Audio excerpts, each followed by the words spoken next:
स्तोत्र संहिता अध्याय 45 मुख्य गवयासाठी शोषणनिम भूकमले ह्या चालीवर गावयाचे कोरहाच्या मुलांचे मस्किल बोधपर स्तोत्र प्रेमगीत माझ्या मनात चांगल्या विचारांची उकळी फुटली आहे. राजाविषयी जे काव्य मी रचिले ते मी म्हणून दाखवितो. माझी जीभ कुशल लेखकाची लेखणी आहे. मानवजाती तू अति सुंदर आहेस. तुझ्या मुखात प्रसाद भरला आहे. ह्यामुळे देवाने तुला सर्व काळ धन्यवादित केले आहे. हे वीरा, तू आपली तरवार कंबरेला बांध. आपले वैभव व आपला प्रताप धारण कर. सत्य, नम्रता व न्यायपरायणता ह्यांच्या प्रित्यर्थ प्रतापाने स्वारी करून विजयशाली हो. म्हणजे तुझा उजवा हात तुला भयानक कृत्ये करावयास शिकविल. तुझे बाण तीक्ष्ण आहेत. लोक तुझ्या पुढे चीत होतात. तुझे बाण राजाच्या शत्रूंच्या हृदयात शिरतात. तुझे राजासन देवाच्या राजासनासारखे युगानुयुगींचे आहे. तुझा राजदंड सरळतेचा राजदंड आहे.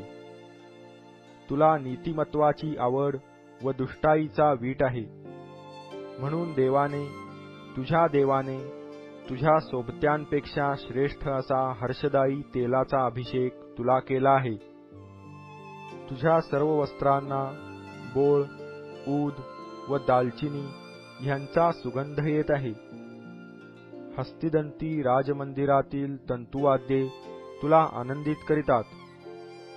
तुझ्या सन्मान्य स्त्रियांमध्ये राजकन्या आहेत. ओफीरच्या सुवर्णाने मंडित होऊन राणी तुझ्या उजवीकडे उभी आहे. अगे कन्ये, ऐक, लक्ष दे, कान लाव. तू आपले लोक व आपल्या बापाचे घर ही विसर. म्हणजे राजा तुझ्या सौंदर्याचा अभिलाषी होईल. तो तुझा पती आहे म्हणून त्याच्या चरणी लाग. सोराची कन्या तुला नजराणा आणील. धनवान लोक तुझे आर्जव करीतील. राजकन्या आपल्या अंतपुरात अगदी ऐश्वर्यमंडित आहे. तिची वस्त्रे भरजरी आहेत.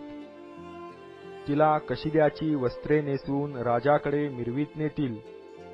तिच्या मागून चालणाऱ्या कुमारींना तिच्या सख्या तुझ्याकडे आणतील. आनंदाने व उत्साहाने त्यास मिरवितील. त्या राजमंदिरात प्रवेश करीतील. तुझ्या वडिलांच्या ठिकाणी तुझी मुले येतील. तू सर्व पृथ्वीवर त्यास अधिपती करीशील. तुझ्या नावाचे स्मरण पिढ्यानपिढ्या राहील असे मी करीन. म्हणजे लोक युगानुयुग तुझे उपकार स्मरण करीतील.